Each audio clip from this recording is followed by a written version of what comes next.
I'm always asked, I'm 13, am I too young to have a YouTube channel? The answer is no. But are you mature enough to have a YouTube channel? And by that I mean, are you mature enough to be confident within yourself and what you want to do? Are you mature enough to be dedicated to what you want to do? And are you mature enough to deal with any hate or negative criticism that you will get? Because those are the three things that you need to have if you want to be serious about being a YouTuber. You can be that mature and confident within yourself at the age of 12, 13, whatever, and maybe not at the age of 50. You know, it's not a case of the number, it's just how you feel within yourself. Because my YouTube channel had a bit of a growth spurt at the beginning of this year, everyone thinks I'm in on some sort of magic trick on how to get subscribers. That's not the case. Turns out to get subscribers, you know what, before you even think about building your audience and getting millions of people to watch your homemade videos, you need to build your content. You need to make sure that your videos are up to the level that you want them to be at. Don't just, you know, rush a video, not edit it, and just have it 10 minutes on your channel and then say, oh, no one watches my videos, because that's why. Because you're not trying. And I'm sorry to be blunt, but there are things that you can do before you even think about numbers that will benefit you in the long run, I promise. Say you've got your camera, you know what you want to do roughly, take some time out to yourself and just film a couple of rough ideas that you've got. Look at YouTubers that you idolise and who you want to be like, study how they edit, look at the editing programs that they use, what camera they use, and just research and just build your channel that way. If you don't get 100 subscribers overnight on your first video, oh no, you're a failure. Don't give up. Jeez, that's the worst thing you can do. Basically, I would suggest that from the word go, you at least have a very rough idea of the sort of videos you want to be able to make in the future, even if you don't have the equipment at the moment. For instance, this is a video that I posted on one of my old channels that has since been deleted because I gave up instantly. But you can see from this video what I was trying to get at, and now like it seems like I've kind of got to that stage that you can see I wanted to be at. Guys! I just came to the realization that I am one of the worst ex-girlfriends ever. Like seriously, I can't get over boyfriends very easily at all. There's something in me that just makes me a bitch when it comes to someone breaking up with me. Don't know what it is, maybe I just don't like rejection. Who likes rejection? Who would reject this? There's not much there, is there? What makes that video so bad is not the fact that I had such an awful camera or no lighting, it's the fact that it was just so slapdash. But back then I thought, oh, that's good enough, I'll put that out. I'm gonna be mega YouTube famous. That's not how it works. In the time between me posting that, giving up and coming back last summer, I had done enough research to know what editing programs I wanted to use, the YouTubers that I wanted to sort of be like. The next step in getting subscribers is to make friends with people that have a sort of close subscriber count to your own. When I was posting videos of that 50 Shades of Grey book that I was reading, I had about 1,000 subscribers, and I met a guy called Jared who at the time had about 5,000 subscribers. And I was like, oh my god, this guy wants to talk to me, that's crazy. But I kept up, I kept asking him for advice and things, we started talking back and forth, and then by some off chance he got invited to a YouTube party and he made me my +1 because we were such good friends by that point.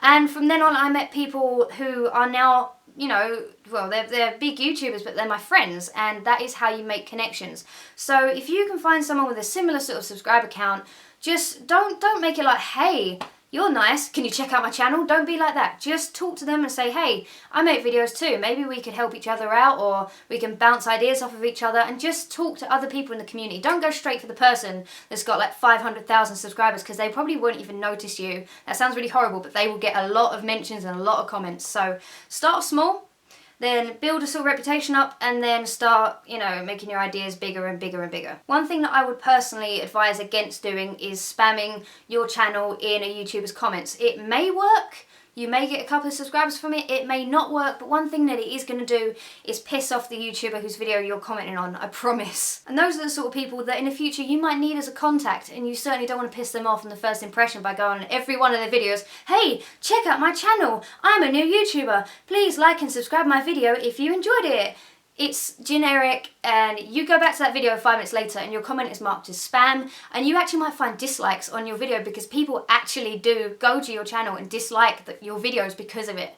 that's not a good thing to have when you're first starting your YouTube channel. I mean, to be fair, it worked for me when I was trying to get a video to Dwayne The Rock Johnson, so I can't say that it's necessarily a really bad idea in terms of getting someone to watch your video, but I'm just saying it has got a negative backlash that you want to be careful of. The other thing about getting subscribers, you have to have something that you can bring to the table that no one else is bringing to the table as well. Like, you have to be original. Yes, you can sort of do the same type of video as someone else, but don't just sit in front of a camera going, hi, so I went to school today and there was a guy. You know, don't blabber, blabber, blabber, blah, blah, blah. Be interesting, be dynamic, be fun, be friendly. Whatever you decide that you want to be like, do it. Like I said, get practicing and start doing research on how other YouTubers that you want to be like come across to their audience. I wish I could be a YouTuber, but I'm so ugly and I'm so boring. Dude. Okay, if I can get away with doing that face, you got nothing to worry about. You know, I went like 15 years convincing myself that I was ugly, I had fucked up teeth, that one of my eyes was slightly lazy, that I have dark circles under my eyes which you can't see because I've got proper lighting now, look at me, boss. And sometimes I still wake up and think, oh god, I am a bit of a minger, but I'll go on my comments and people will be like, oh, you're so pretty. I'm sitting there like, wow. But what your subscribers and viewers see might not be what you see. If you come across confident, even if you don't believe yourself, if you come across like confident constantly, other people will start believing you. I'm not saying lie and be cocky and say, yeah, I'm so pretty, but just don't focus on your imperfections or whatever you want to call them and just make good content. And eventually people will either just not notice how you look, or they'll actually think, actually, yeah, she's pretty cool, he's pretty cool, whatever. This is something that I cannot help you with. I don't know what type of video you want to make. I don't know what your camera setup is like. I don't know your lighting preferences. I don't know anything like that. It is entirely personal on how you want your channel to come across. Some people choose to do like a 2-minute intro video to who they are and what they hope to be projecting onto their channel. And other people, like, you know, for me, like me, for instance, I just sort of jumped into it. Yes, I was reading 50 Shades of Grey or whatever, but the first vlog that I did was Zelda or GTFO, and I just jumped straight into it. There was no, hi guys, my name's Emma, I'm from Basildon, because there's no real point to it. At least that's my opinion. You may actually feel like you're connecting to a potential audience by doing an intro video, and it does actually work because, well,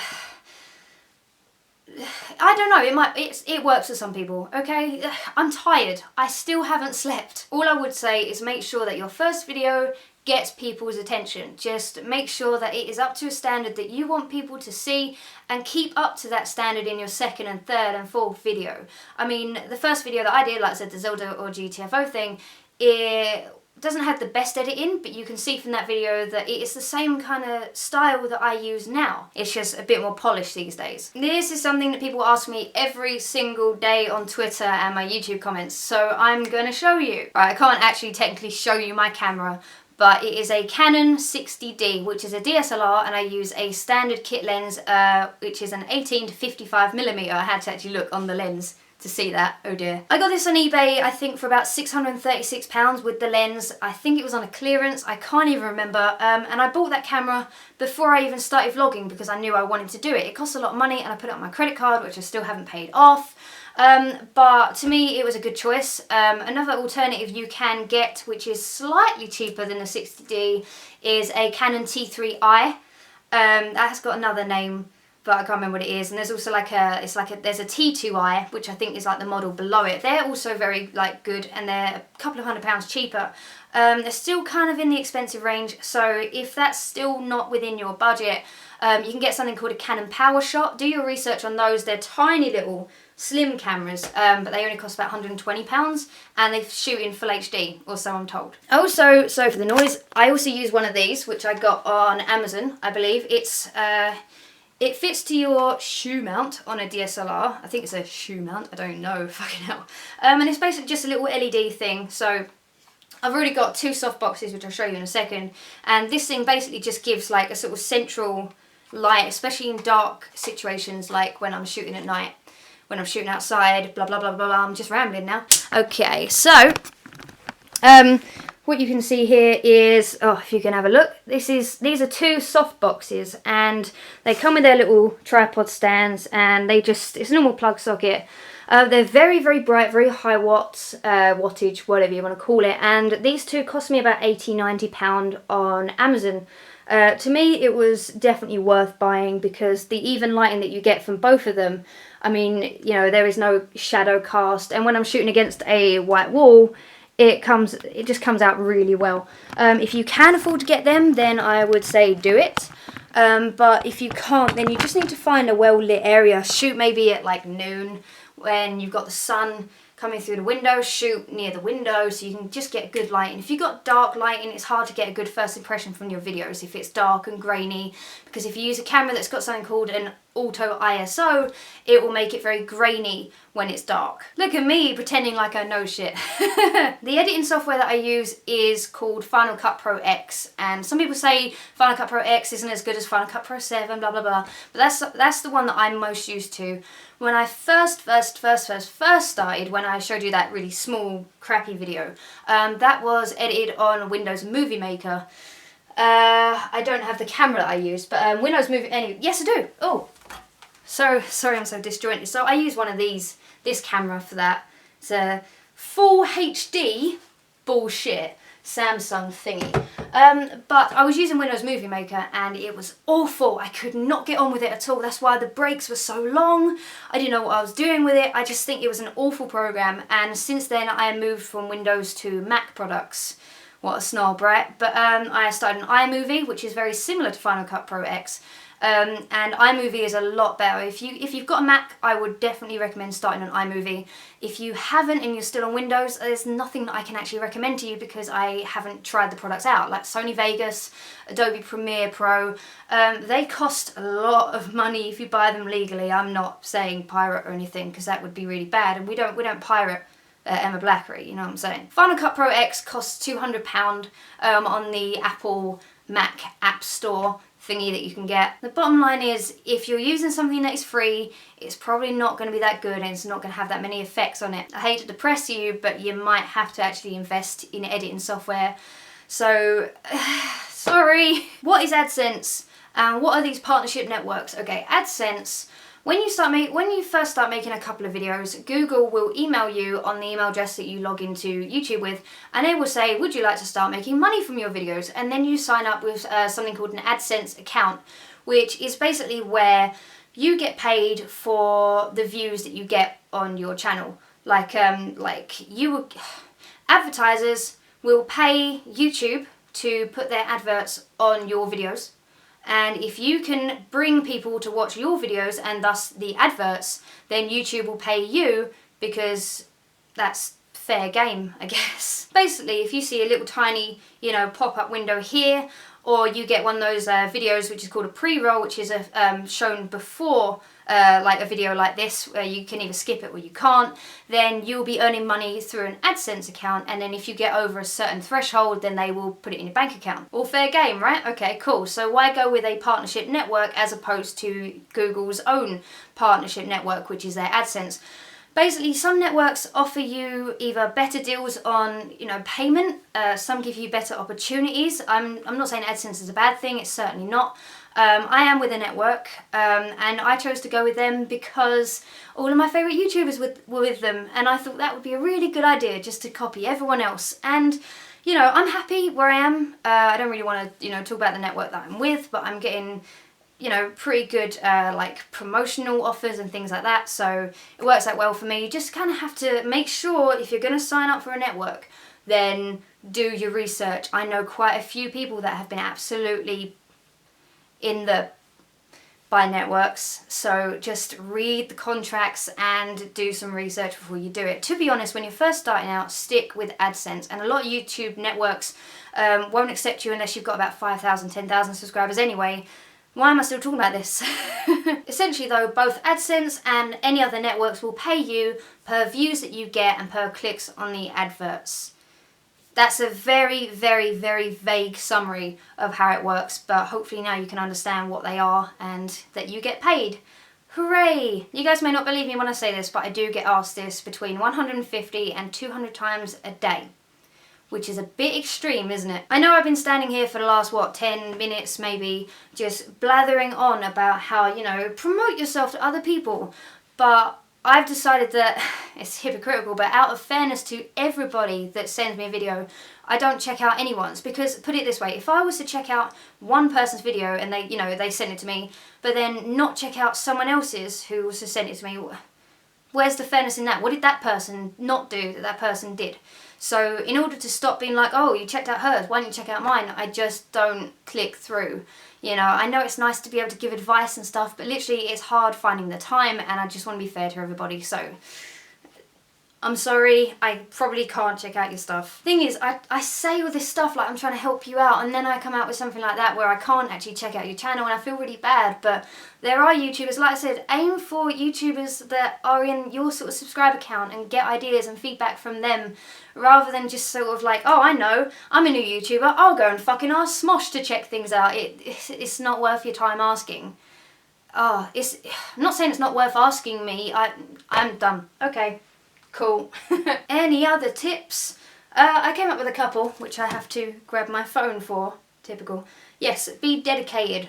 By dedicated, I mean don't just make one video and then not come back for the next 2 or 3 months. Sorry, I haven't made a video in so long. Be dedicated. If you're going to start, then start. Just make videos. Come up with a list of ideas of videos that you want to make before you even start making your first one.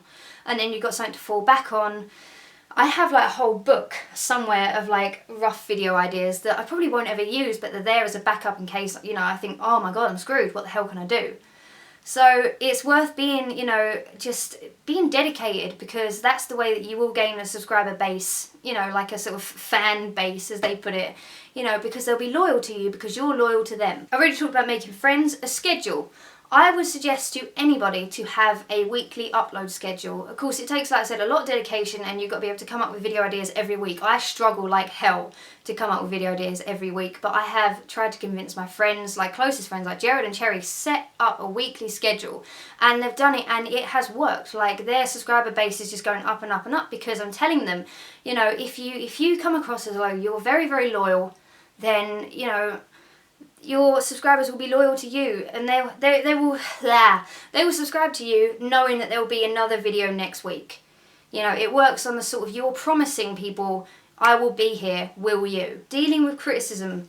You will know when you're starting to make an impact, because you will start getting horrible comments and you will start getting dislikes. That means that you're doing something right. Not saying you're trolling, but I mean, if you start getting people oh, yeah, your videos are alright, but you're a bit of an ugly bitch. It's jealousy. And that sounds really arrogant for me to say, but it's how you deal with hate that lets you carry on in the future. I know people that have got one dislike on their first video and they have just quit. YouTube's not for me. People are hating on me. Keep going. You can only get better, really, unless you're... No, I'm not going to be mean. The best thing you can do is just delete the comments, and if that person is constantly harassing you on your comments, then just block them.